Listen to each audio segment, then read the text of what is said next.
No resulta fácil referirse a la historia de la prehistoria, pero baste recordar aquí que la huella del hombre en la Tierra va recorriendo lo que convencionalmente se conoce como Paleolítico, Mesolítico y Neolítico, es decir, un muy largo periodo que se pierde en la noche de los tiempos, en el magma informe de una etapa de la Tierra en la que los cambios climáticos parecen testimoniar su fase genesíaca, hasta alcanzar el año 10.000 anterior a nuestra era.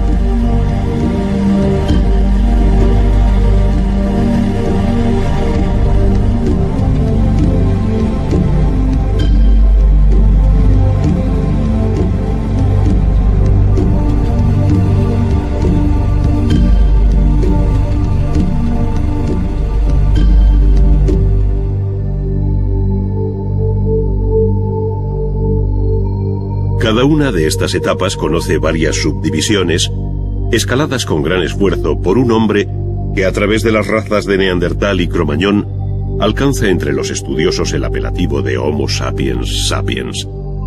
Él fue ya capaz de tallar la piedra con gran habilidad, mostrando singular destreza en el manejo de las manos y de unas rudimentarias herramientas.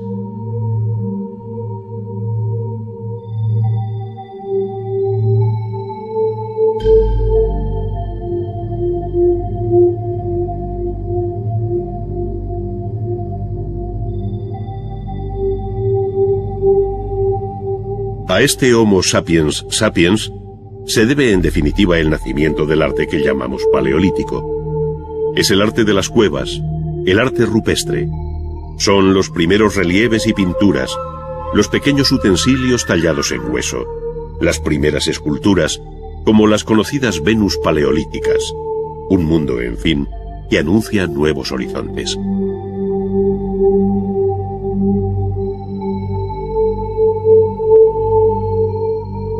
A este ciclo primero, que de un modo rudimentario y tópico se conoce como Edad de Piedra, siguió la Edad de los Metales, tras el descubrimiento y aplicación del cobre, bronce y hierro para muy distintos usos.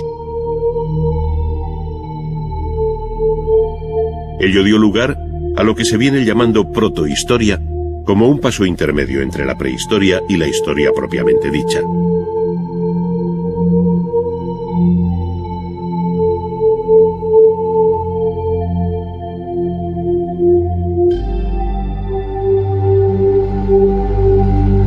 Coincidiendo con estos periodos últimos, surgieron las civilizaciones de Mesopotamia y Egipto, cada una con su historia particular, que en sus epígonos conducen a periodos más cercanos geográfica y cronológicamente. No en vano, una y otra saludaron desde su ancianidad a culturas más jóvenes, que tomaron el testigo de la historia, constituyéndose en la base de la que un día se llamaría cultura occidental, esto es, Grecia y Roma.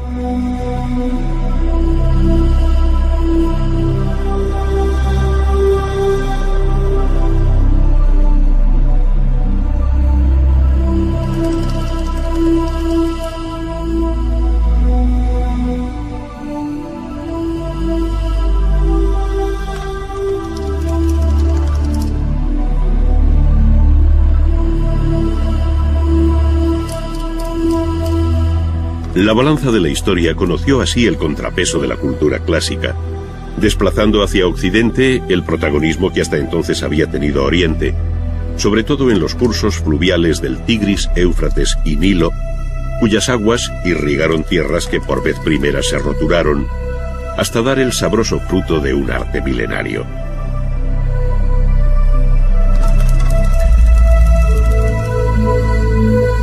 Este estuvo sujeto a 1000 avatares que hicieron del arte mesopotámico un difícil cuadro de secuencias yuxtapuestas, mientras que el arte egipcio aparece con una serenidad inmutable, donde solo el especialista es capaz de percibir los leves cambios producidos en su milenaria existencia.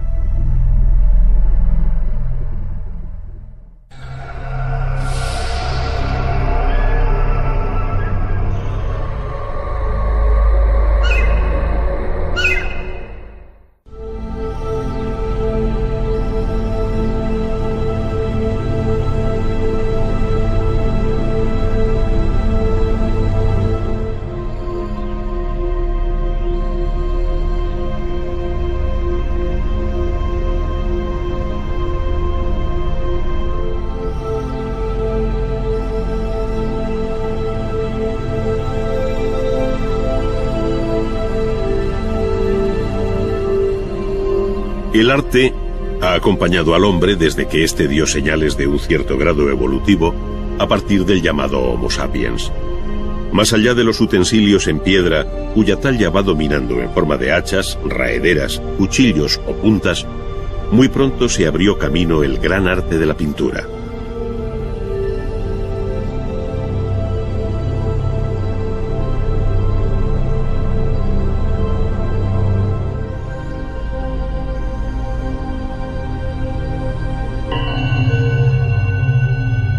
No deja de ser un hecho más que sorprendente que el despertar de la humanidad esté asociado al temprano nacimiento del arte como una de sus manifestaciones más características. Se dirá que la finalidad del llamado arte prehistórico se vincula a la magia y a rudimentarias prácticas de iniciación, pero no es menos cierto que de sus composiciones emana una belleza que aquellos hombres de la época magdaleniense no dejaron de percibir.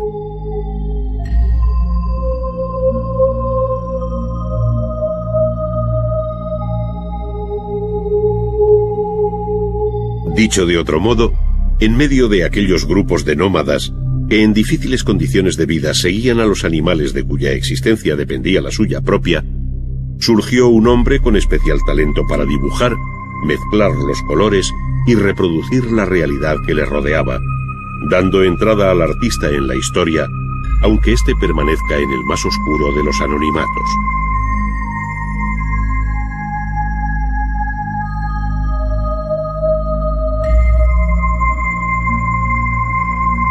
Es más, aun desconociendo sus nombres, la historia del arte universal será deudora para siempre de los artistas que hicieron de las cuevas de Altamira y Lascaux los primeros conjuntos de pintura mural, cuya grandeza y silencioso atractivo se hacen cada día más elocuentes. Es ciertamente pintura que habla de lo que le preocupa al hombre. Es una pintura documental. Es el reflejo de la dura realidad de aquellos cazadores y recolectores que en una cueva o en un abrigo natural plasmaron lo que sentían, lo que anhelaban, lo que temían. Fue a finales del Paleolítico Superior, entre los años 15.000 y 10.000 aproximadamente, antes de nuestra era, cuando, terminando la época glaciar, corrían por el virginal paisaje del sur de Francia y norte de la península ibérica bisontes, renos, ciervos, mamuts, caballos, toros, osos, cabras y otros muchos mamíferos que abandonaron estos parajes en busca de otros lugares más fríos.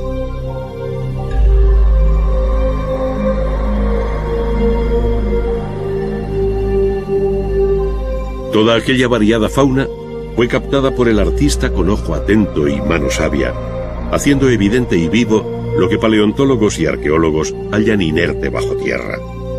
Sus excavaciones no hacen sino corroborar lo que el arte consagró visualmente.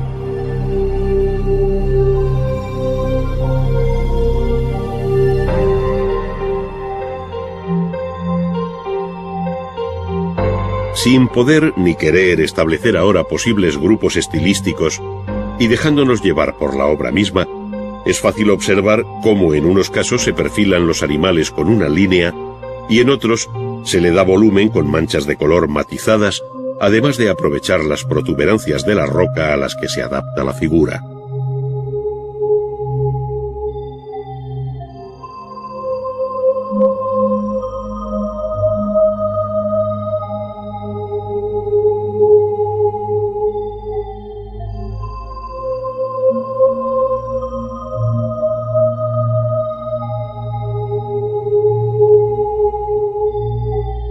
Por otra parte, a la visión estática de bisontes y caballos se contrapone la imagen dinámica de los animales a los que se ve correr y trotar.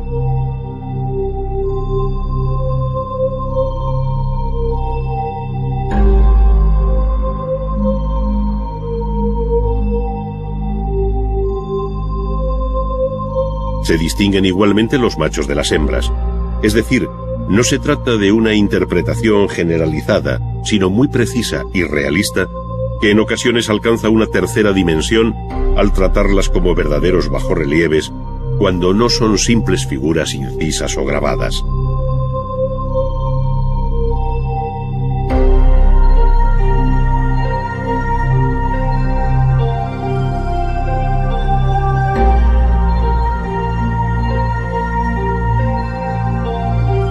El arte rupestre evolucionó desde el Paleolítico hasta el Neolítico, cuando la figura humana irrumpe en la pintura al tiempo que pierden grandeza los animales.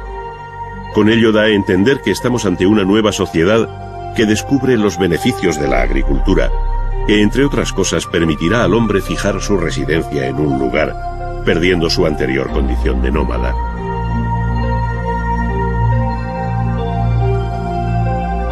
Pero es más, en esta evolución y cambio, el arte de la pintura formuló expresiones que llegaron a la máxima abstracción, como si se tratara de una visión anticipada de la futura historia del arte, que ha tenido en el realismo y en la abstracción conceptual las dos referencias expresivas básicas.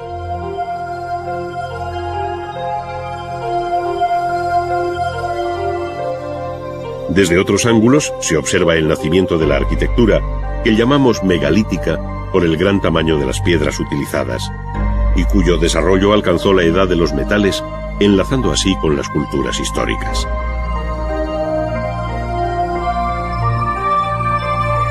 Abandonada la cueva como abrigo natural, el área mediterránea asiste a la erección de las construcciones megalíticas más antiguas hoy conocidas, como son los formidables templos de la isla de Malta, que datan del cuarto milenio antes de Cristo.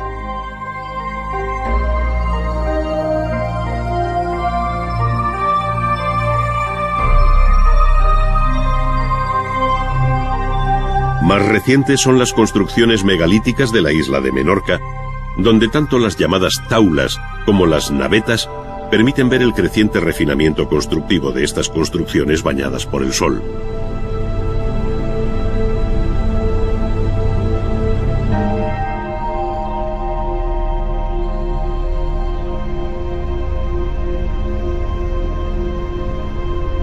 Por contraste, en otros lugares se construyen cámaras y corredores que posteriormente se sepultan bajo un montículo de tierra, recordando así el origen natural y cueviforme de la primera arquitectura.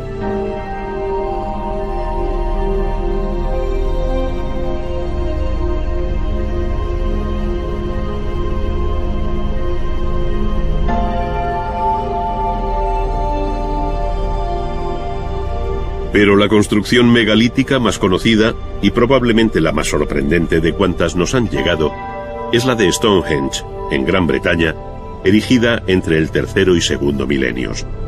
Su inserción en el paisaje, la vinculación solar con el solsticio de verano y la imponente masa de sus piezas revelan una técnica constructiva y un refinamiento conceptual que eclipsa la aparente rudeza de sus elementos.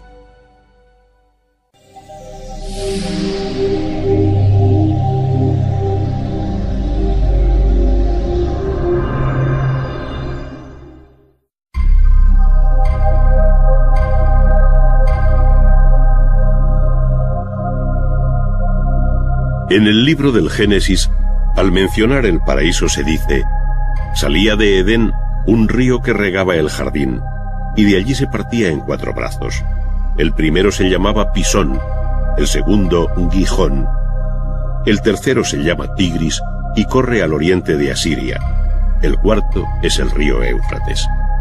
Tomó Yahvé al hombre y le puso en el jardín de Edén para que lo guardase. El Antiguo Testamento se refiere así a la tierra que los griegos llamaron Mesopotamia, esto es, la zona comprendida entre los ríos Tigris y Éufrates. Allí se asentarían pueblos y culturas rivales que, sin embargo, a partir de Sumer, alumbraron una de las civilizaciones más antiguas.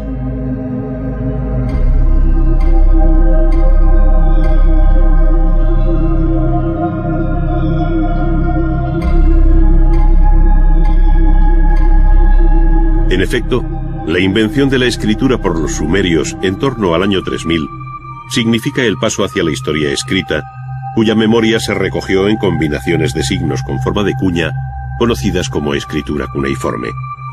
Fueron los escribas y sacerdotes quienes fijaron nombres y escribieron aquellas crónicas que permiten descifrar hoy la historia de Sumer, tantas veces plasmada sobre los propios relieves y esculturas.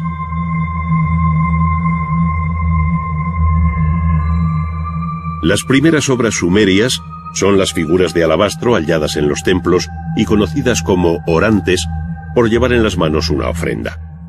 El esquematismo de sus ropas y anatomía contrasta con la expresividad del rostro, donde la abierta mirada se convierte en insondable enigma.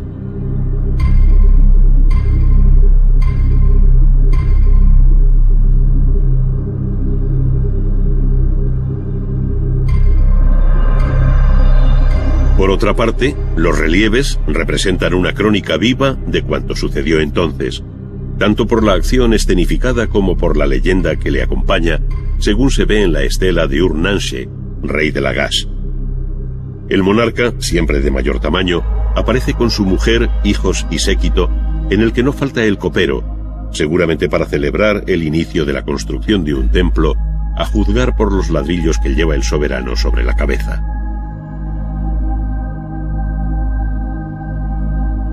Pero fueron la paz y la guerra el tema más frecuente en estos relieves del tercer milenio antes de Cristo, en los que, al tiempo que se narran los grandes acontecimientos de la historia política, se dieron los primeros pasos de la historia del arte y de ahí su extrema importancia.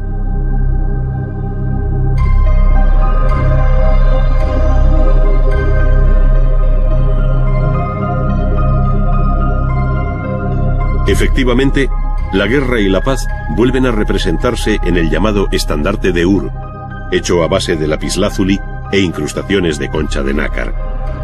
En una de sus caras, con un claro sentido narrativo y en varios registros superpuestos que se leen de abajo a arriba, desfila el rico botín apresado al enemigo. Mientras, en la parte alta se celebra una fiesta en la que el rey y su corte comparten bebida, escuchando a una cantante y un arpista.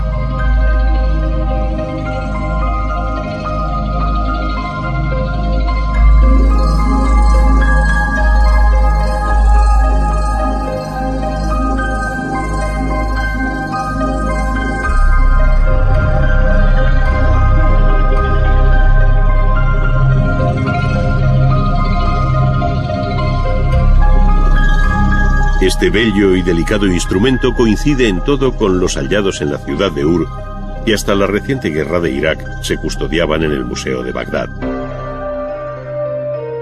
Las ciudades-estados de Sumer sucumbieron en la segunda mitad del tercer milenio ante el empuje arrollador de Sargón de Akkad. Sus descendientes ampliaron los límites geográficos del imperio acadio hasta el Kurdistán, con campañas militares como la que recuerda la célebre estela de Naram Sin. Allí, en opinión de André Parrot, vencedores y vencidos escenificaron una primera versión del cuadro de las lanzas de Velázquez.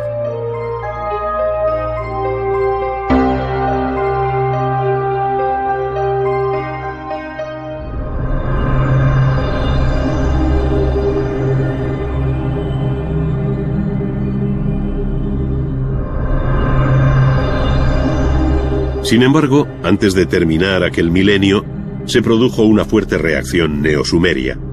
Fue entonces cuando se construyeron los colosales zigurats, como el de Ur, con ladrillos secados al sol o cocidos, dando lugar a una imagen que viene identificándose como la bíblica Torre de Babel, cuyo esquema aterrazado se repetirá en la futura arquitectura religiosa de Mesopotamia. En este periodo acadio se multiplicaron las efigies de Gudea, señor o patesi de la ciudad de Lagash. Son obras hechas en diorita, en las que la bella dureza del material pulimentado se identifica con el refinamiento de un poder fuerte y sin fisuras, como fue el de Gudea y su hijo Ur-Ningirsu. Sus imágenes debieron de tener igualmente un carácter votivo, estando dedicadas a distintas deidades, según relatan las inscripciones que les acompañan. Su fuerte complexión, la concepción cerrada y prieta de la escultura, así como la ausencia del menor movimiento, tienen algo de eterna plegaria ante un dios ausente. Por el contrario, esta relación con la divinidad se hace patente en el llamado Código de Hammurabi, rey de Babilonia, labrado en una piedra de extrema dureza, como es el basalto negro, y conservado hoy en el Museo del Louvre. Este código fijó en el siglo XVIII a.C. la primera colección legislativa de la historia del derecho, que se inicia con estas palabras: entonces Anum y Enlil me designaron a mí, Hammurabi, príncipe piadoso, temeroso de mi Dios, para que proclamase en el país el orden justo. Dentro del arte mesopotámico, y de acuerdo con los continuos cambios políticos y militares que hacen de estas tierras una historia entretejida con el dolor y la guerra, destaca el capítulo correspondiente a Asiria. Su periodo más interesante terminó con la caída de Nínive en el 612 a.C., y en su haber se encuentra el palacio de Sargón II en Khorsabad, con sus entradas custodiadas por toros alados de rostro humano y muros revestidos de bajorrelieves en alabastro. En esta línea son igualmente inolvidables los relieves del palacio de Asurbanipal en Nínive, cuyo hieratismo descriptivo, pleno de silenciosa tensión, contrasta con las movidas escenas de caza de los relieves del palacio de Nimrud, la antigua Kalu, que mandó construir Asurnasirpal II en el siglo IX a.C.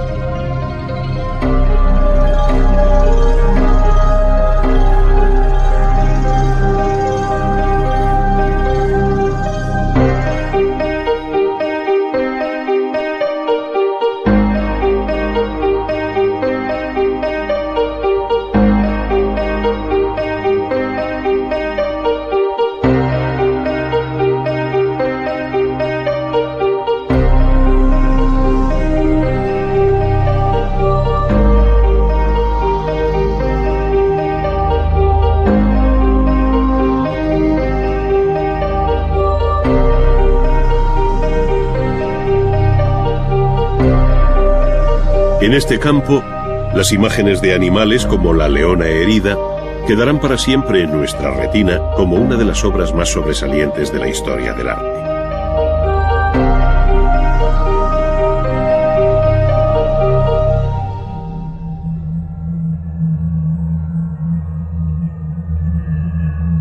Aquella herida fatal parecía anunciar la sufrida por el propio imperio asirio ante la coalición de babilonios, escitas y medos que dieron lugar a una segunda edad de oro de Babilonia.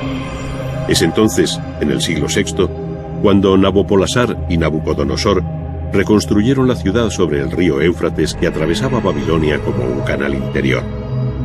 En sus fuertes murallas se abrieron 100 puertas, según escribe exageradamente Heródoto, destacando la más cercana al palacio dedicada a la diosa Istar, hoy reconstruida en Berlín.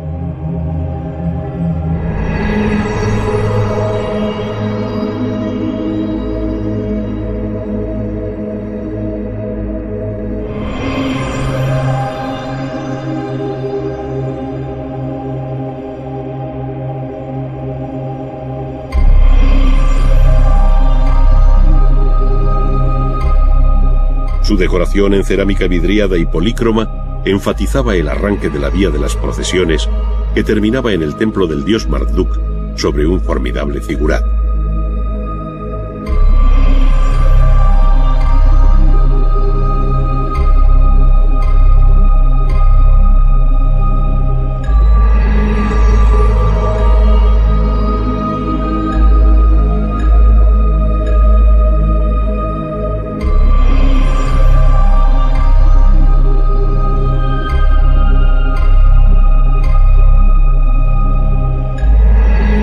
Pero lo que más llamó la atención de viajeros, soldados e historiadores fue el verdor de los árboles que asomaban por encima de las altas murallas de Babilonia como un espejismo.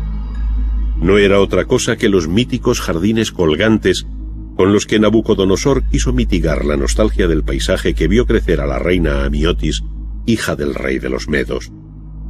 Para ello se dispuso de suelo artificial sobre una estructura de pilares y bóvedas de ladrillo con un perfil escalonado. El agua se subía por un procedimiento de poleas, de tal forma que por caída se regaba el jardín de especies arbustivas y arbóreas cuya impermeabilización se aseguraba con betún. Surgió así una de las 7 maravillas del mundo antiguo, que sin embargo conocería una vida muy corta. En el año 539, Ciro de Persia entró en la ciudad y allí terminó su hegemonía.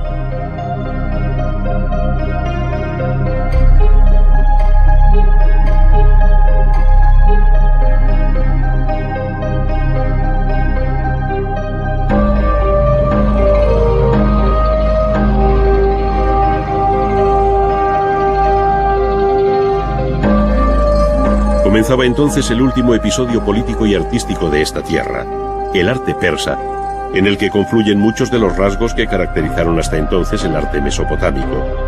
Los palacios o apadanas de Persépolis y Susa, en Irán, unidos a los nombres de Darío y Jerjes, señalan el final brillante de este imperio, coetáneo al arte clásico griego que sucumbió ante la llegada de Alejandro Magno, el vencedor de Darío III.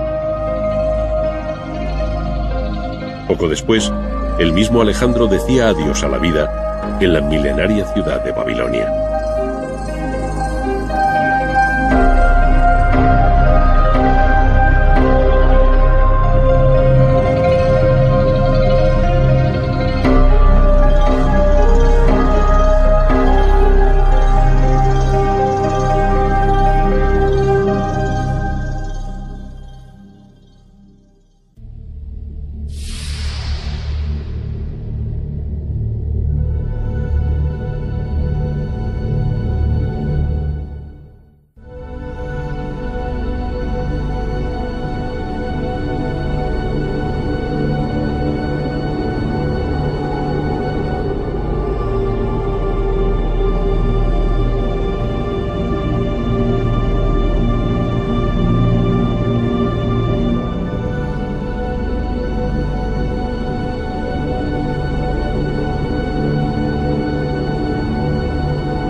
Es muy conocida la definición de Egipto como don o regalo del Nilo, según escribió el historiador griego Heródoto.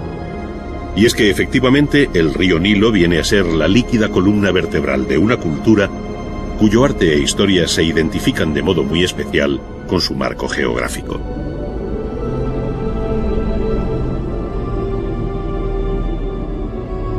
Baste decir que el Nilo, al igual que separa el desierto oriental del occidental, señala también la divisoria entre la vida y la muerte, de tal manera que las ciudades, con sus monumentales templos, se erigieron en la margen derecha de su cauce, mientras que pirámides, mastabas, hipogeos y demás enterramientos se situaron en la orilla izquierda.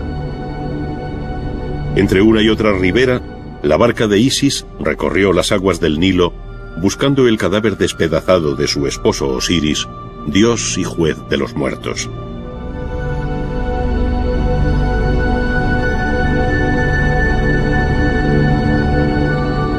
Pero el agua también es vida, y el Nilo, en sus periódicas crecidas, proporcionó el limo fertilizante que convirtió sus orillas en un feraz vergel. Es decir, al igual que ocurrió en Mesopotamia con el Tigris y el Éufrates, ahora es el Nilo el río que proporcionó savia a uno de los focos culturales más extraordinarios de la antigüedad.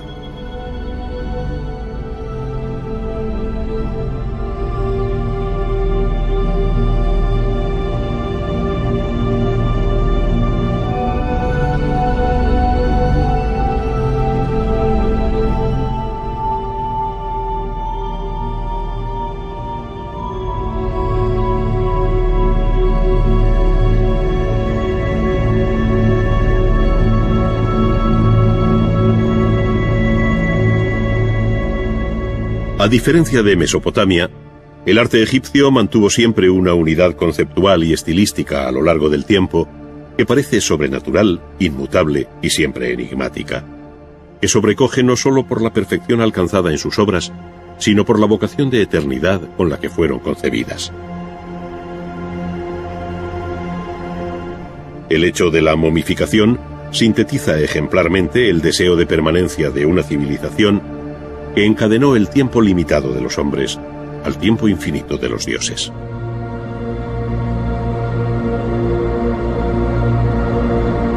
La propia arquitectura parece emular las sugerencias del paisaje que acompaña al río cuando se observa sobre el Valle de los Reyes la punta de El Qurn, cuyo perfil piramidal es toda una profecía. Por otra parte, imponentes acantilados como el de Deir el-Bahari dan abrigo al templo tumba de la reina Hatshepsut, mientras que aguas arriba, en Abu Simbel, la montaña se dejó vaciar para dar forma a los templos que Ramsés II erigió para sí y su esposa Nefertari cuyas fachadas fueron labradas con colosales esculturas.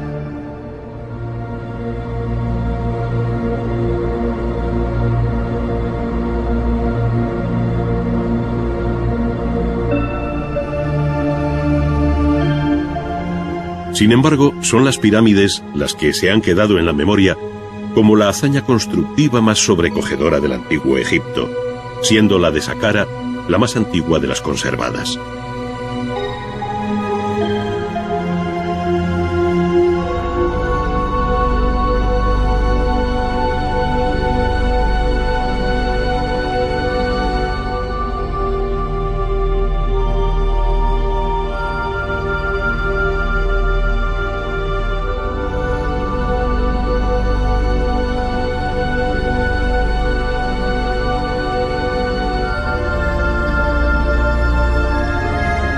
Pero las pirámides más conocidas son, sin duda, las de la cuarta dinastía en Giza, cerca del Cairo. Allí, la relación compositiva de unas con otras, la presencia de la gran esfinge, el acompañamiento de pirámides menores, mastabas y templos funerarios, dan una idea cabal de lo que llegaron a ser las necrópolis egipcias a orillas del Nilo. En Giza, las tres pirámides mayores, construidas a mediados del tercer milenio antes de nuestra era, albergaron los enterramientos de Keops, Kefren y Mykérinos.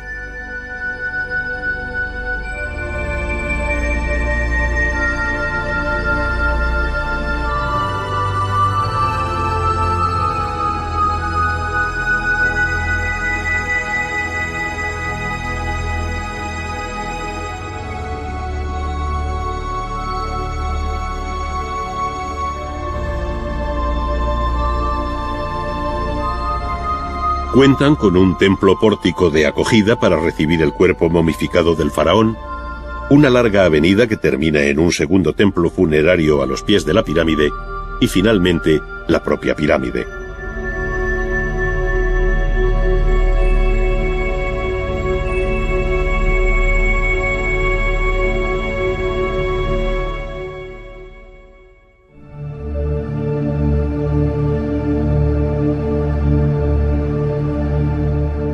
En su secreto, angosto y oscuro interior, los pasadizos, corredores y galerías ofrecen un sofisticado sistema de seguridad y engaño para desorientar a los salteadores de tumbas y asegurar así el reposo eterno del faraón en su cámara sepulcral.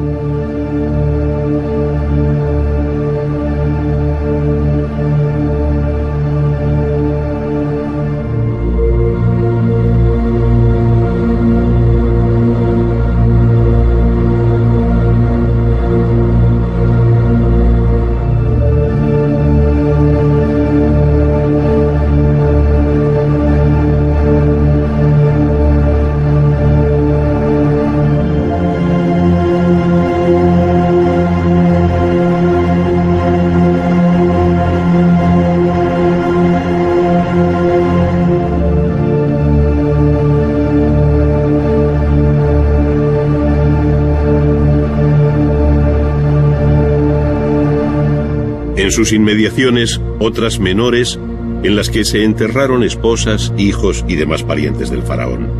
Todo siempre de acuerdo con un orden axial, jerárquico y riguroso, en una estudiada orientación astronómica.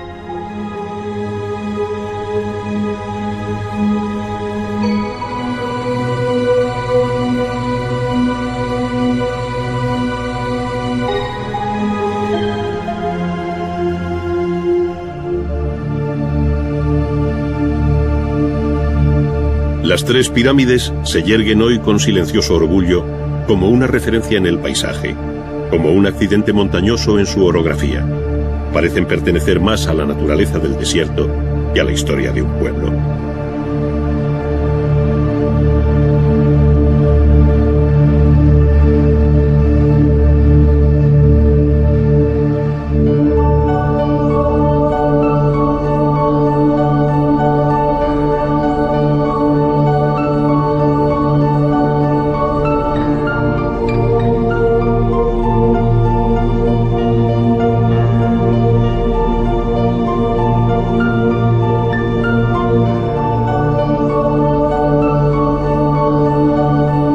Todas las cámaras funerarias de los enterramientos construidos o excavados en la roca conservan bajorrelieves y pinturas en los que se resume la vida del difunto, que a su vez arrastra toda una historia visual del mundo que le rodeó, como sucede en la de Tutankamón, donde además se encontró intacto el riquísimo ajuar funerario que le acompañaba en el más allá.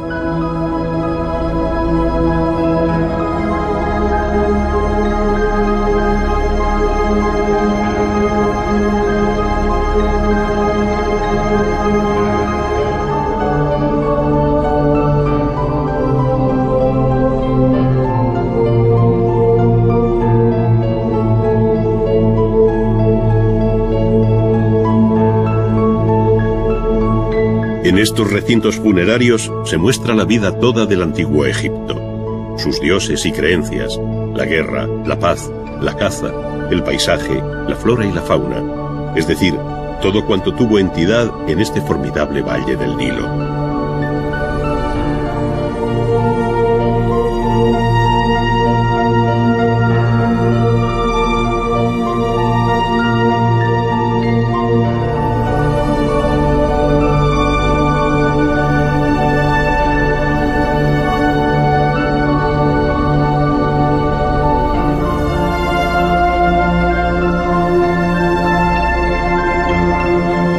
La realidad así descrita no solo se refleja con exactitud, sino con un evidente deseo de anhelo artístico sobre peculiares cánones de frontalidad, proporción y sentido del color.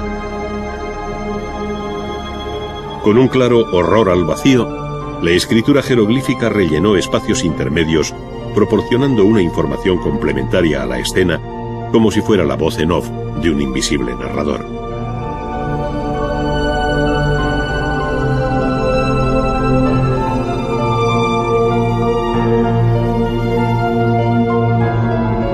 Aquellos mismos cánones fueron también compartidos por el relieve y la escultura exenta, donde la conocida imagen del escriba sentado se repite con pocas variantes formales bajo la quinta dinastía.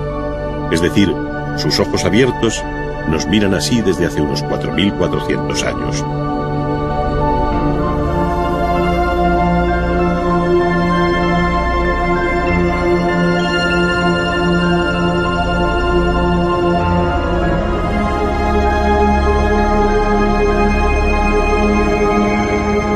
Finalmente, cabe añadir que la escultura egipcia pulsó todos los registros posibles, desde las grandes estatuas que compiten con la arquitectura o se encuentran aisladas en medio del desierto, hasta la delicada belleza de retratos como el de la reina Nefertitis en sus distintas versiones, cuyo rostro representa una de las más altas expresiones artísticas de todos los tiempos.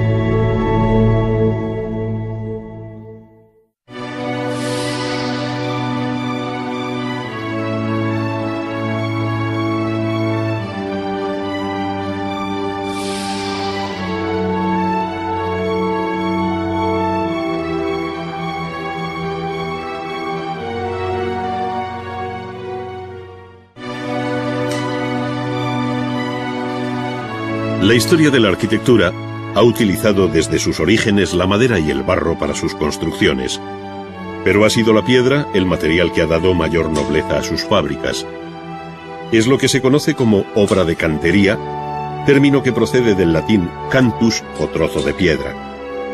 De él derivan igualmente las palabras cantera, lugar del que se extrae la piedra, y cantero, el hombre que la trabaja. En otro tiempo, el gremio de los canteros tuvo una importancia decisiva y de su seno saldría el futuro arquitecto. Entre las tareas iniciales con las que se enfrentan los canteros se encuentra la de separar de la roca viva los grandes bloques de piedra. Estos se trasladan luego al taller para su escuadrado o corte en bloques de menor tamaño para su más fácil manejo. El procedimiento utilizado en uno y otro caso es el mismo, ya que después de marcar el bloque que se quiere cortar, por la que se llama línea de rotura, se introducen con cuidado unas cuñas metálicas en sus cajas. A continuación se golpean con una maza, con tiento y por igual, intercalando golpes en los laterales de la piedra para ayudarle a abrirse. Finalmente el bloque de piedra cede obediente por la línea marcada de un modo sorprendentemente regular. Los talleres de cantería, ayer y hoy, animados por el continuo golpeteo de las herramientas durante las horas de trabajo, reúnen a los oficiales y aprendices bajo la dirección de un maestro.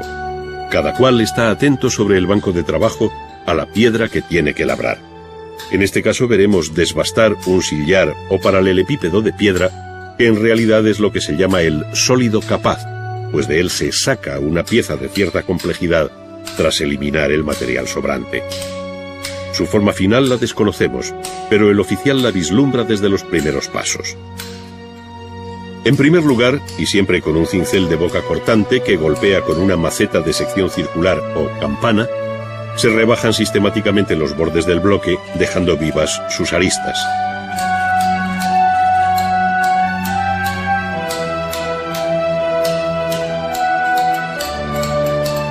Estas bandas, de unos 2 o 3 centímetros, se afinan al máximo, comprobando su horizontalidad con una regla o un simple listón de madera.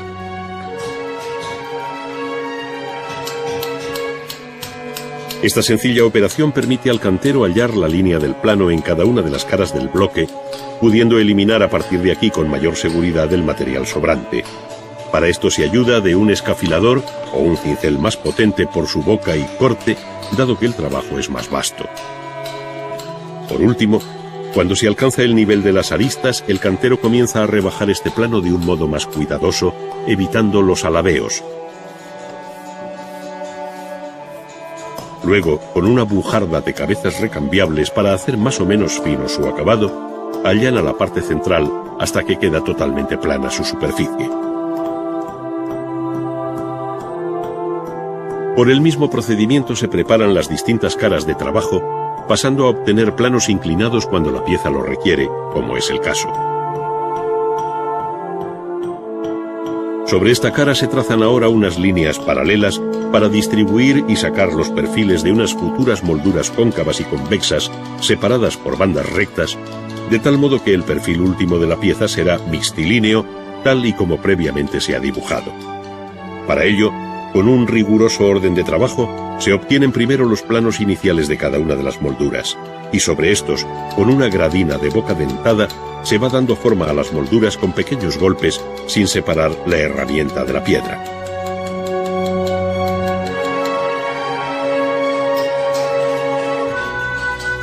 Como la pieza escogida hace esquina o ángulo hacia afuera, es necesario trazar la línea diagonal en que se produce el quiebro y proceder del mismo modo por el otro lado.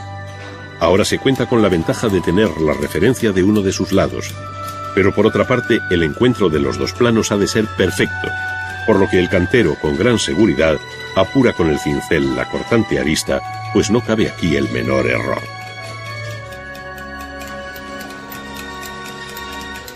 Estos elementos arquitectónicos ocupan lugares distintos en el edificio, por lo que el cantero debe resolver no solo los ángulos en esquina hacia afuera, sino también hacia adentro. Esto entraña otro tipo de dificultades que se resuelven por el mismo procedimiento y con análoga maestría.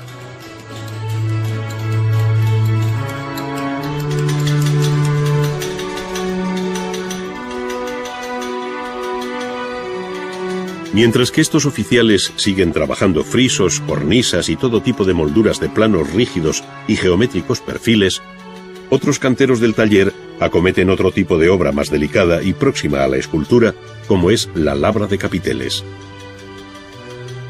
Hay aquí también, sí, una base geométrica en el planteamiento inicial, pero las formas vegetales y libres de un capitel corintio, por ejemplo, obligan a trabajar a sentimiento, aunque sin perder de vista la guía del dibujo sobre la piedra. La arquitectura clásica ofrece una variada serie de capiteles, como los toscanos, los dóricos romanos y los jónicos, que ofrecen menos dificultades que el orden romano por excelencia, el orden corintio.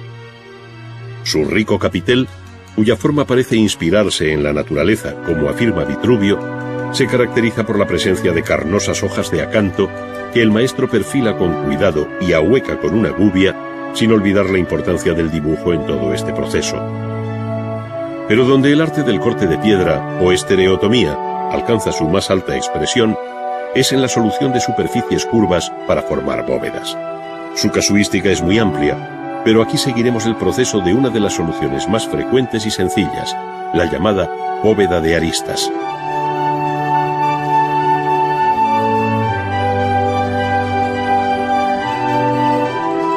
Para construir un arco o una bóveda, es preciso hacer previamente las plantillas de cada una de sus piezas, para lo cual se dibuja con un compás sobre un plano dicho arco o bóveda con el mismo tamaño que va a tener la obra construida, es decir, a escala 1:1. Trazado el arco, se marcan radialmente unas líneas que marcan el número de piezas o dovelas que lo componen, así como su longitud, es decir, el despiece del arco y las líneas de corte. Este dibujo recibe el nombre de montea.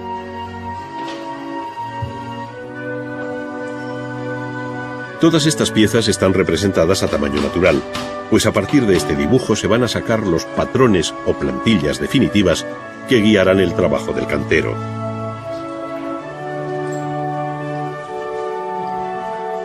Para que no se deformen o alteren estos patrones en su constante uso por los canteros, lo habitual es repetir el mismo dibujo sobre una fina lámina de hojalata y recortar posteriormente la forma de la dovela.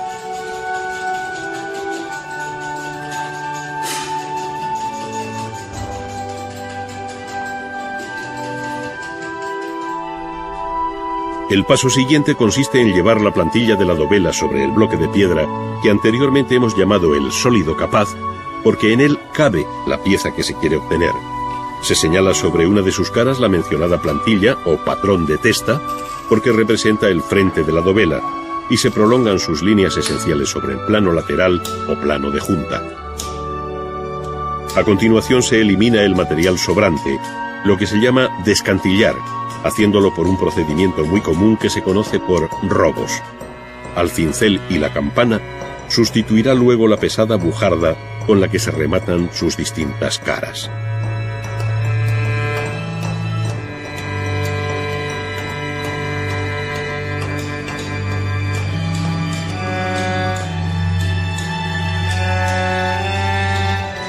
Cada una de las dovelas tiene una función y forma determinadas dentro del arco o de la bóveda, lo cual hace que sean varias las plantillas a utilizar y diferente la forma de cada una de ellas. En este caso vemos una de las dovelas que corresponde a las aristas de la bóveda, esto es, a la pieza en la que se dan cita dos planos distintos. De ahí su mayor complejidad, si bien el procedimiento de su traza y labra son análogos a lo ya descrito. Viene a ser una dovela en ángulo. La pieza fundamental de cualquier arco o bóveda es la que cierra esta en su parte más alta, la llamada clave, y según sea la complejidad de la bóveda, así será también la de su clave. Tratándose ahora de una bóveda de aristas, formada por dos bóvedas que se cruzan perpendicularmente, la clave tendrá necesariamente forma de cruz.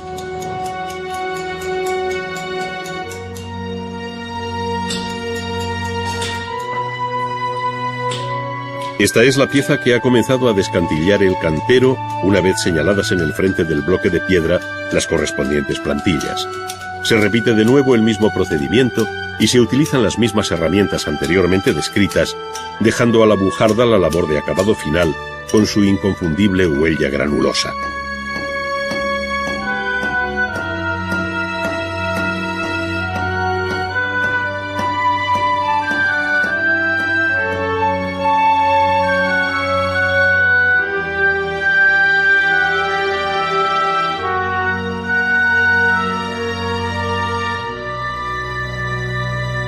Una vez labradas todas las piezas de la bóveda que se quiere construir, se necesita el auxilio de una cimbra, generalmente de madera, que tiene en negativo la forma final de la bóveda.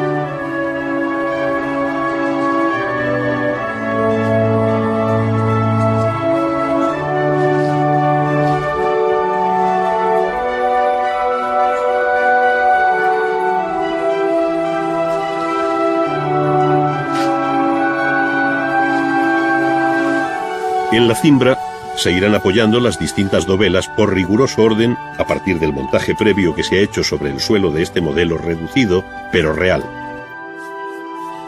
Las primeras piezas en colocarse son los salmeres, que señalan el arranque de la bóveda sobre los muros, donde se utiliza, como en toda la construcción, un ligero mortero para ayudar a fijar la piedra. Después se coloca una de las que hemos visto trabajar y que hemos llamado dovela en ángulo, que responde a las aristas interiores, al tiempo infinito de los dioses.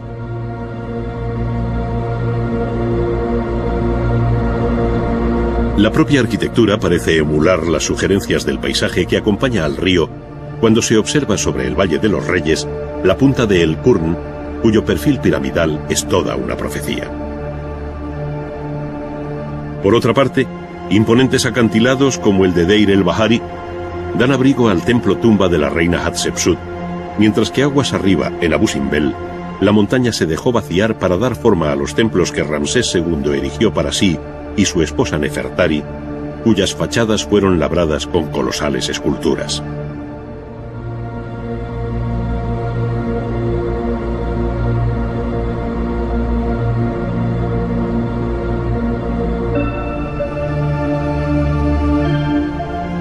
Sin embargo, son las pirámides las que se han quedado en la memoria como la hazaña constructiva más sobrecogedora del antiguo Egipto, siendo la de Saqqara la más antigua de las conservadas.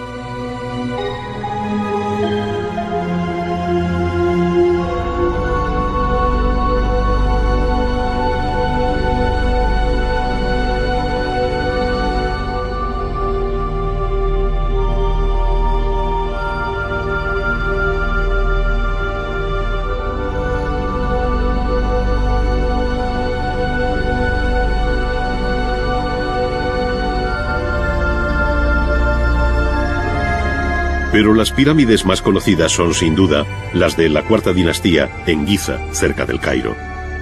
Allí, la relación compositiva de unas con otras, la presencia de la Gran Esfinge, el acompañamiento de pirámides menores, mastabas y templos funerarios, dan una idea cabal de lo que llegaron a ser las necrópolis egipcias a orillas del Nilo.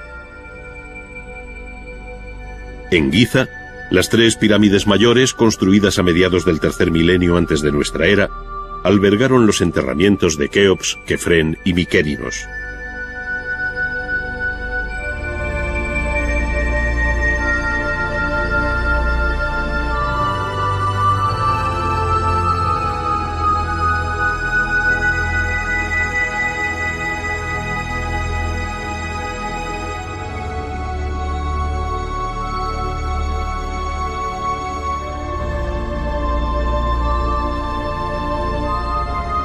Cuentan con un templo pórtico de acogida para recibir el cuerpo momificado del faraón, una larga avenida que termina en un segundo templo funerario a los pies de la pirámide y finalmente la propia pirámide.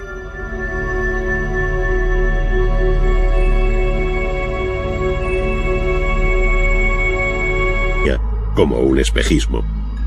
No era otra cosa que los míticos jardines colgantes con los que Nabucodonosor quiso mitigar la nostalgia del paisaje que vio crecer a la reina Amiotis, hija del rey de los Medos. Para ello se dispuso de suelo artificial sobre una estructura de pilares y bóvedas de ladrillo con un perfil escalonado. El agua se subía por un procedimiento de poleas, de tal forma que por caída se regaba el jardín de especies arbustivas y arbóreas cuya impermeabilización se aseguraba con betún. Surgió así una de las 7 maravillas del mundo antiguo, que sin embargo conocería una vida muy corta. En el año 539, Ciro de Persia entró en la ciudad y allí terminó su hegemonía.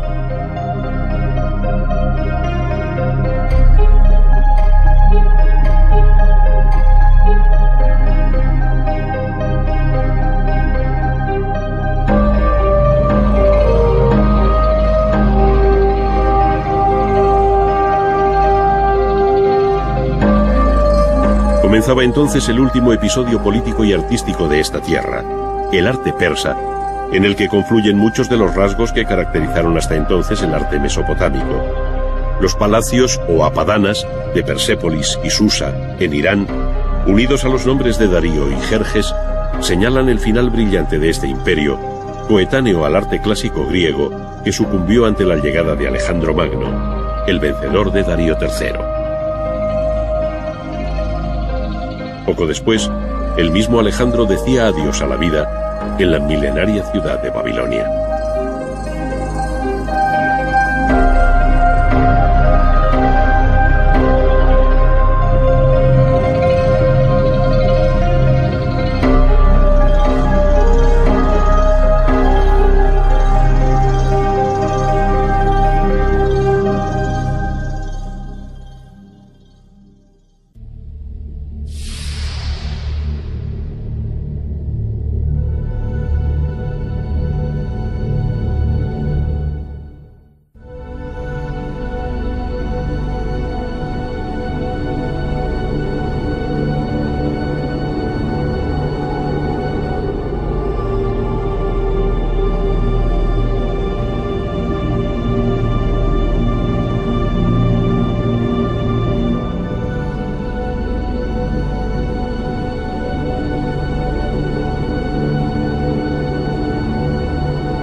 Es muy conocida la definición.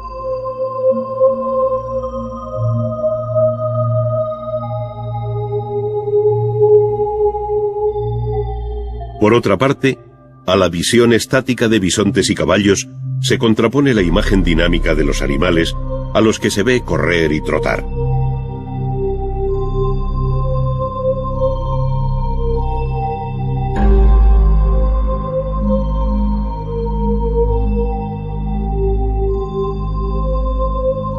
Se distinguen igualmente los machos de las hembras, es decir, no se trata de una interpretación generalizada, sino muy precisa y realista, que en ocasiones alcanza una tercera dimensión al tratarlas como verdaderos bajorrelieves, cuando no son simples figuras incisas o grabadas.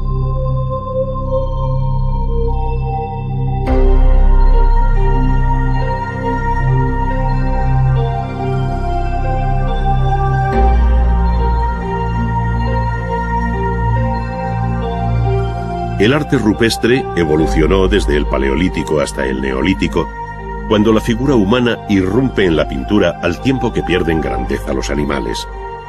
Con ello da a entender que estamos ante una nueva sociedad que descubre los beneficios de la agricultura, que entre otras cosas permitirá al hombre fijar su residencia en un lugar, perdiendo su anterior condición de nómada.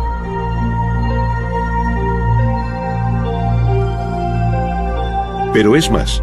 En esta evolución y cambio, el arte de la pintura formuló expresiones que llegaron a la máxima abstracción, como si se tratara de una visión anticipada de la futura historia del arte, que ha tenido en el realismo y en la abstracción conceptual las dos referencias expresivas básicas.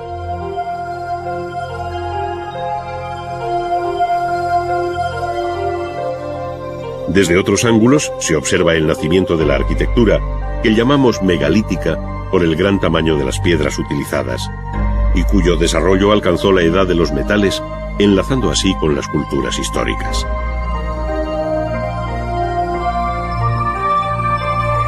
Abandonada la cueva como abrigo natural, el área mediterránea asiste a la erección de las construcciones megalíticas más antiguas hoy conocidas, como son los formidables templos de la isla de Malta, que datan del cuarto milenio antes de Cristo.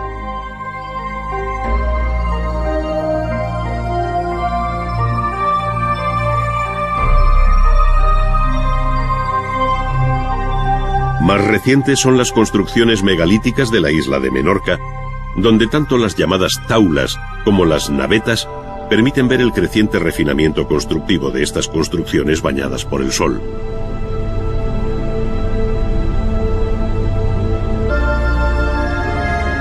Pero las pirámides más conocidas son sin duda las de la cuarta dinastía en Giza, cerca del Cairo. Allí, la relación compositiva de unas con otras, la presencia de la gran esfinge, el acompañamiento de pirámides menores, mastabas y templos funerarios dan una idea cabal de lo que llegaron a ser las necrópolis egipcias a orillas del Nilo. En Giza, las tres pirámides mayores, construidas a mediados del tercer milenio antes de nuestra era, albergaron los enterramientos de Keops, Kefren y Mykérinos.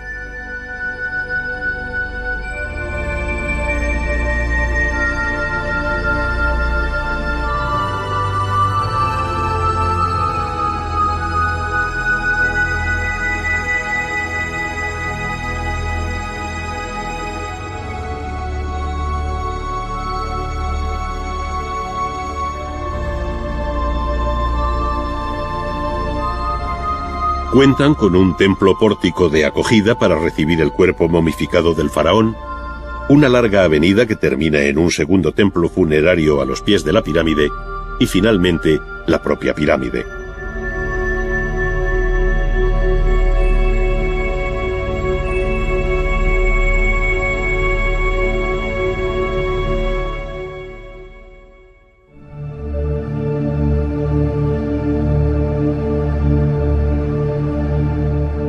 En su secreto, angosto y oscuro interior, los pasadizos, corredores y galerías ofrecen un sofisticado sistema de seguridad y engaño para desorientar a los salteadores de tumbas y asegurar así el reposo eterno del faraón en su cámara sepulcral.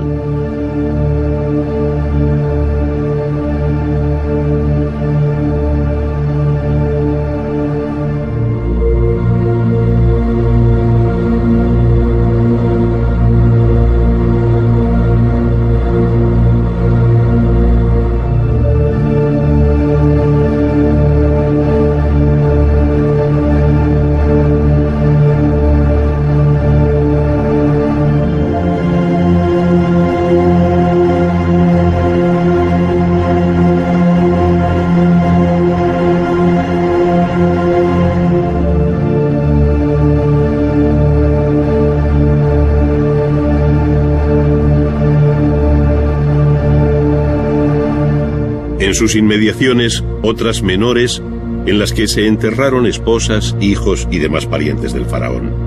Todo siempre de acuerdo con un orden axial, jerárquico y riguroso en una estudiada orientación astronómica.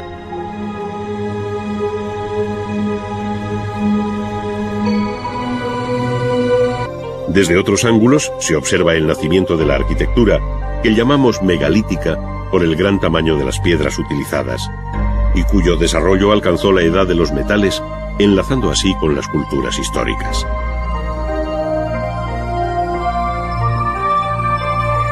Abandonada la cueva como abrigo natural, el área mediterránea asiste a la erección de las construcciones megalíticas más antiguas hoy conocidas, como son los formidables templos de la isla de Malta, que datan del cuarto milenio antes de Cristo.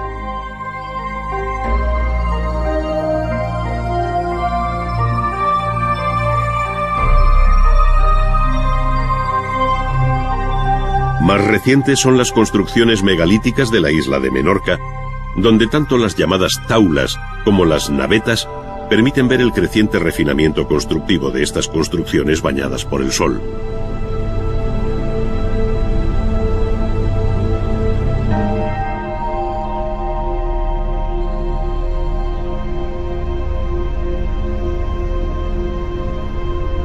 Por contraste, en otros lugares se construyen cámaras y corredores que posteriormente se sepultan bajo un montículo de tierra, recordando así el origen natural y cueviforme de la primera arquitectura.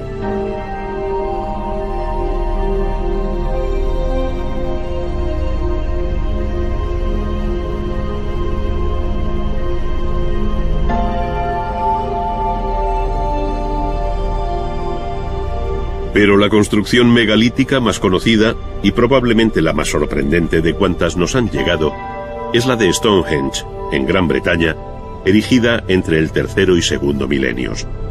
Su inserción en el paisaje, la vinculación solar con el solsticio de verano y la imponente masa de sus piezas revelan una técnica constructiva y un refinamiento conceptual que eclipsa la aparente rudeza de sus elementos.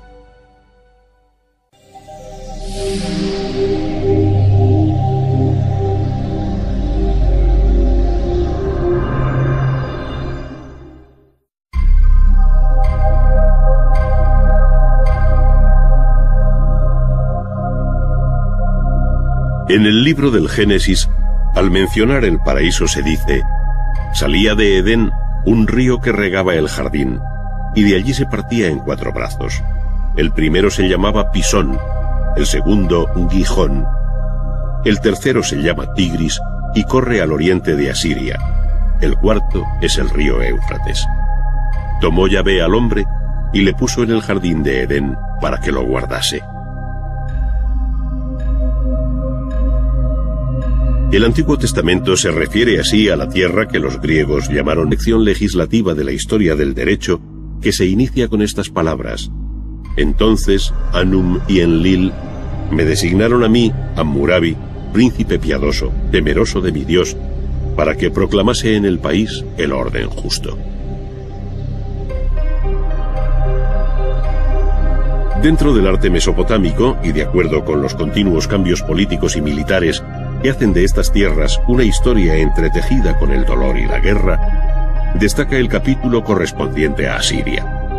Su periodo más interesante terminó con la caída de Nínive en el 612 a.C., y en su haber se encuentra el palacio de Sargón II en Khorsabad, con sus entradas custodiadas por toros alados de rostro humano y muros revestidos de bajorrelieves en alabastro.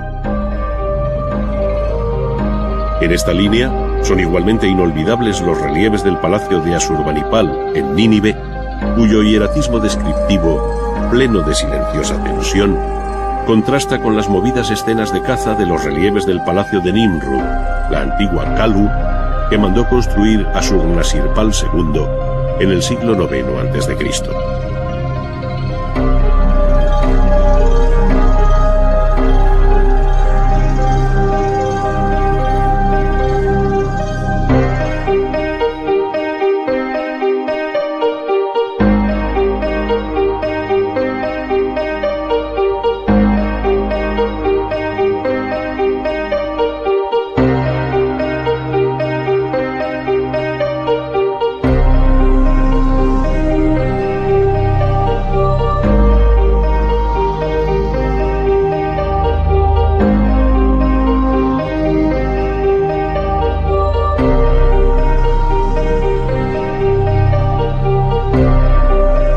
En este campo, las imágenes de animales como la leona herida quedarán para siempre en nuestra retina como una de las obras más sobresalientes de la historia del arte.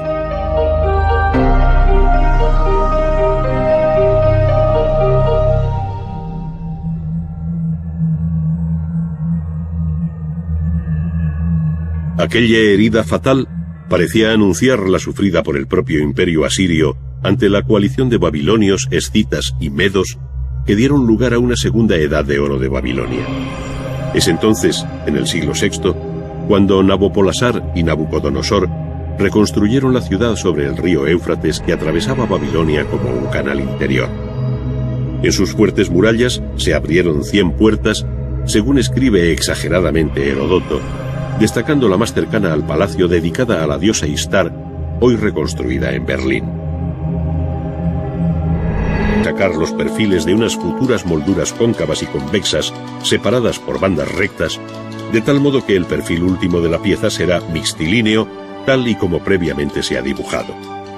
Para ello, con un riguroso orden de trabajo, se obtienen primero los planos iniciales de cada una de las molduras, y sobre estos, con una gradina de boca dentada, se va dando forma a las molduras con pequeños golpes sin separar la herramienta de la piedra.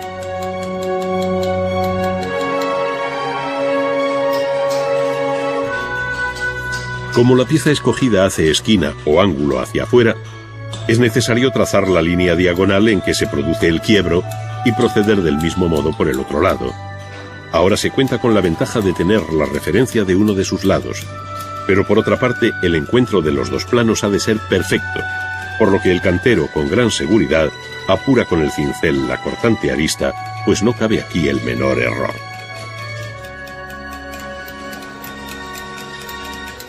Estos elementos arquitectónicos ocupan lugares distintos en el edificio, por lo que el cantero debe resolver no solo los ángulos en esquina hacia afuera, sino también hacia adentro. Esto entraña otro tipo de dificultades que se resuelven por el mismo procedimiento y con análoga maestría.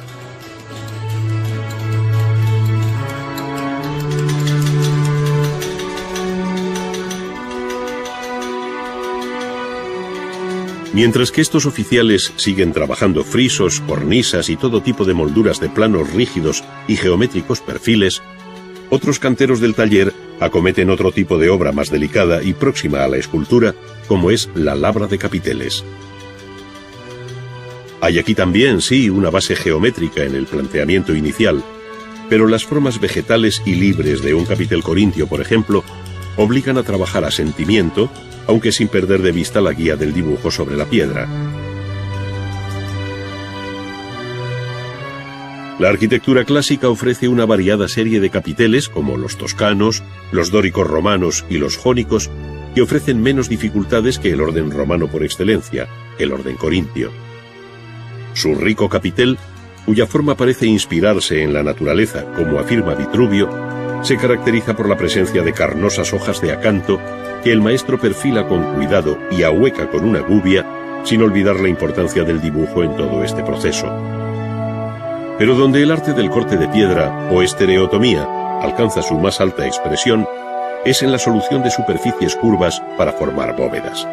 Su casuística es muy amplia, pero aquí seguiremos el proceso de una de las soluciones más frecuentes y sencillas, la llamada bóveda de aristas.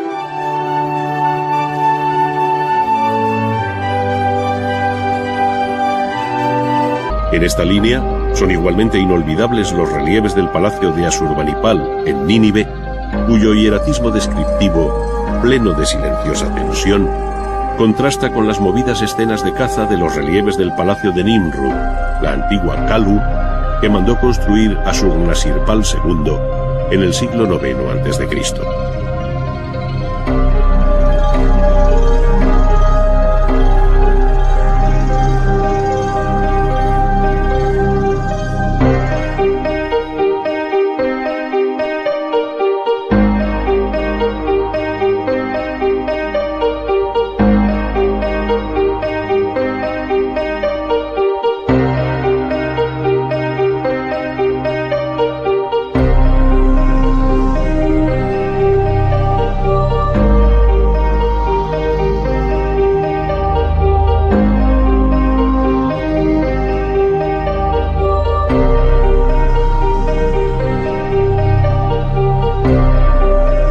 En este campo, las imágenes de animales como la leona herida quedarán para siempre en nuestra retina como una de las obras más sobresalientes de la historia del arte.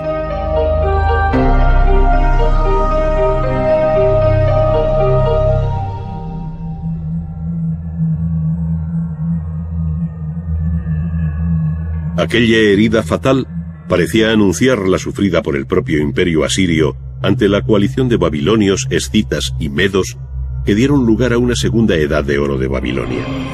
Es entonces, en el siglo VI, cuando Nabopolassar y Nabucodonosor reconstruyeron la ciudad sobre el río Éufrates que atravesaba Babilonia como un canal interior. En sus fuertes murallas se abrieron 100 puertas, según escribe exageradamente Heródoto, destacando la más cercana al palacio dedicada a la diosa Istar, hoy reconstruida en Berlín.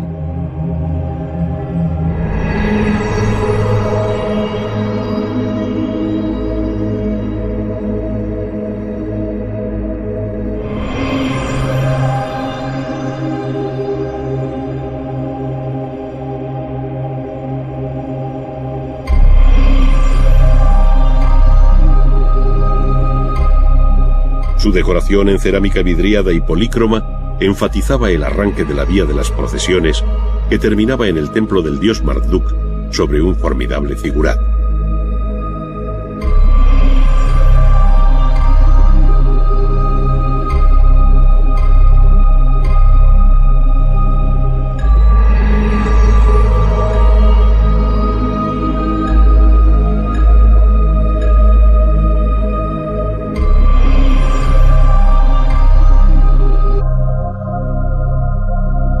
En el libro del Génesis, al mencionar el paraíso se dice: salía de Edén un río que regaba el jardín, y de allí se partía en 4 brazos. El primero se llamaba Pisón, el segundo Gijón, el tercero se llama Tigris y corre al oriente de Asiria, el cuarto es el río Éufrates. Tomó Yahvé al hombre y le puso en el jardín de Edén para que lo guardase. El Antiguo Testamento se refiere así a la tierra que los griegos llamaron Mesopotamia, esto es, la zona comprendida entre los ríos Tigris y Éufrates. Allí se asentarían pueblos y culturas rivales que, sin embargo, a partir de Sumer, alumbraron una de las civilizaciones más antiguas.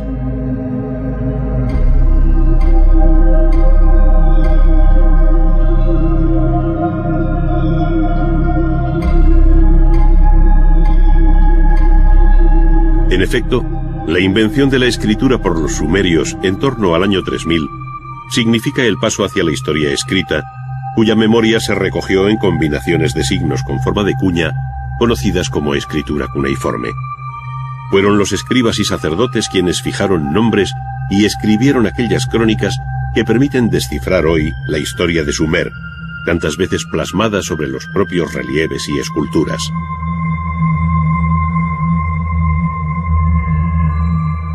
Las primeras obras sumerias son las figuras de alabastro halladas en los templos y conocidas como orantes por llevar en las manos una ofrenda. El esquematismo de sus ropas y anatomía contrasta con la expresividad del rostro, donde la abierta mirada se convierte en insondable enigma.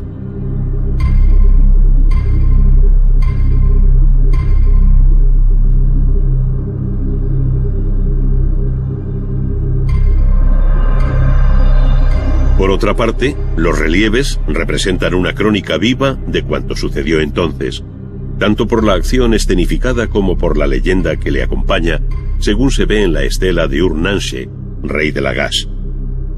El monarca, siempre de mayor tamaño, aparece con su mujer, hijos y séquito, en el que no falta el copero, seguramente para celebrar el inicio de la construcción de un templo, a juzgar por los ladrillos que lleva el soberano sobre la cabeza.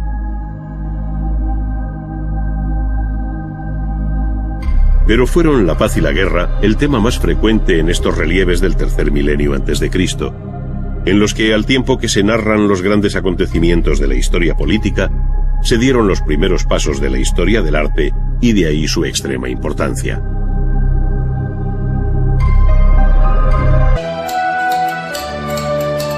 Estas bandas, de unos 2 o 3 centímetros, se afinan al máximo, comprobando su horizontalidad con una regla o un simple listón de madera.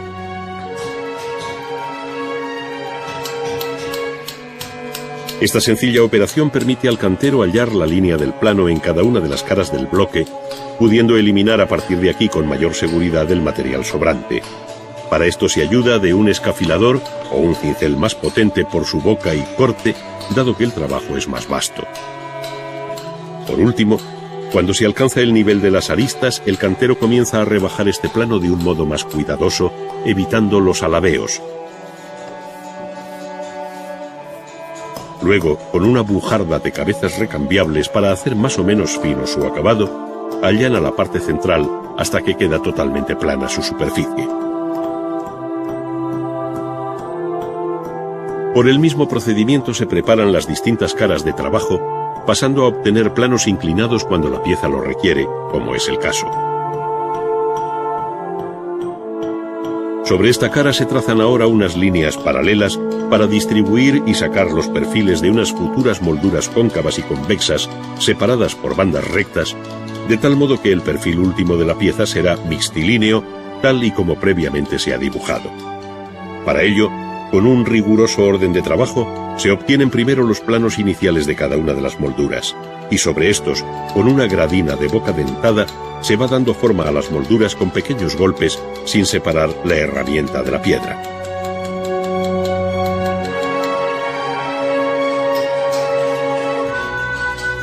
Como la pieza escogida hace esquina o ángulo hacia afuera, es necesario trazar la línea diagonal en que se produce el quiebro y proceder del mismo modo por el otro lado.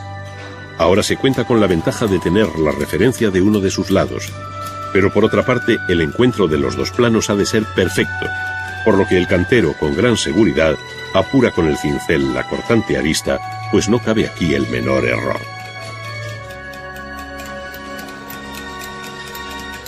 Estos elementos arquitectónicos ocupan lugares distintos en el edificio, por lo que el cantero debe resolver no solo los ángulos en esquina hacia afuera, sino también hacia adentro.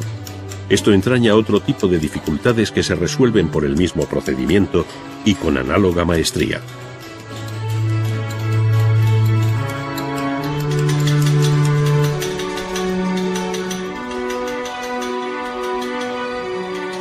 Mientras que estos oficiales siguen trabajando frisos, cornisas y todo tipo de molduras de planos rígidos y geométricos perfiles, otros canteros del taller acometen otro tipo de obra más delicada y próxima a la escultura, como es la lápida.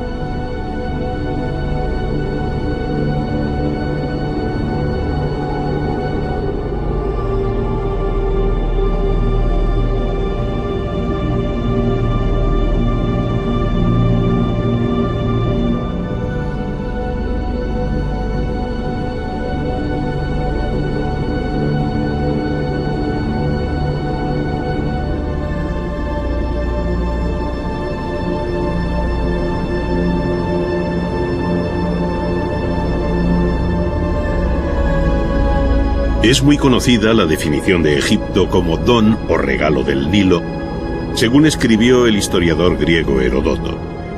Y es que efectivamente el río Nilo viene a ser la líquida columna vertebral de una cultura cuyo arte e historia se identifican de modo muy especial con su marco geográfico.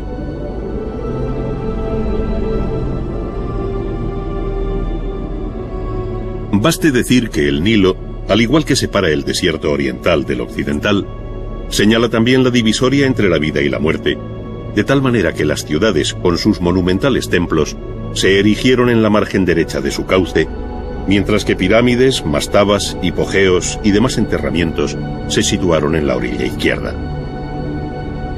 Entre una y otra ribera, la barca de Isis recorrió las aguas del Nilo, buscando el cadáver despedazado de su esposo Osiris, dios y juez de los muertos.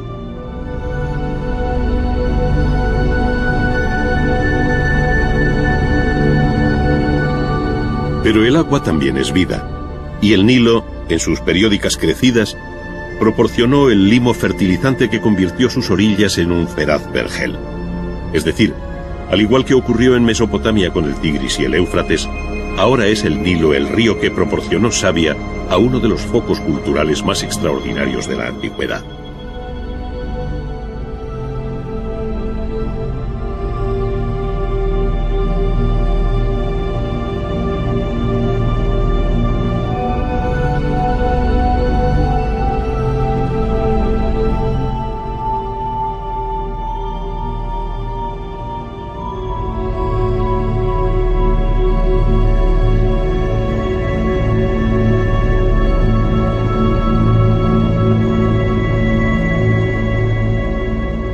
diferencia de Mesopotamia, el arte egipcio mantuvo siempre una unidad conceptual y estilística a lo largo del tiempo que parece sobrenatural, inmutable y siempre enigmática, que sobrecoge no solo por la perfección alcanzada en sus obras, sino por la vocación de eternidad con la que fueron concebidas.